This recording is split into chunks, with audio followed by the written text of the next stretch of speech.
Ni byiza cyane kuba muri kutwumva. Reka uyu munsi tuganire ku birungo make-up mu kongera ibyago bya kanseri. Ubushakashatsi bwakorewe ku bwoko bw'ibirungo by'ubwiza byo make-up bugera kuri 131 bukoreshwa mu gukora neza ibitsike n'ingohe n'ibisigwa ku munwa, aribyo lipstick, mascara n'ibindi.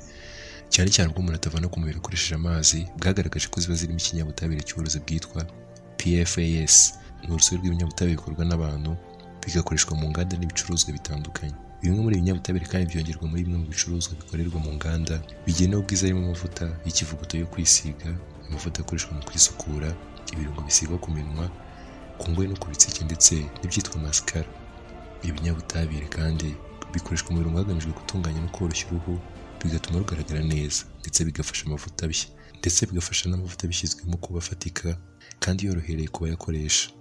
Bizwiho kongera ibyago by'indwara ya kanseri cyangwa ibindi bibazo by'ubuzima. Make-up zisigwa ku maso n'ingohe zizwi nka mascara zishobora guhangana n'amazi ku buryo umuntu atazivanaho yakoresheje, ahubwo bisaba amavuta. Ibi kandi nicyo kimwe n'amoko atandukanye ya lipstick na foundation, byose ubushakashatsi bwasanze biba byifitemo ibinyabutabire bishobora gukururira uwabyisize kurwara kanseri.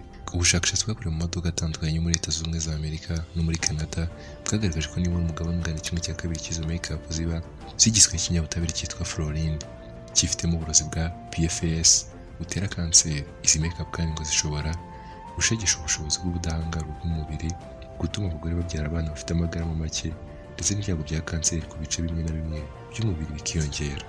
Abakoze ubushakashatsi bakangurira za leta kuburira abaturage bazo bakagira amakenga mu ikoreshwa ry'izi make-up, kuko inganda zizikora zitajya nibura zinandikaho ubutumwa buburira abakiriya.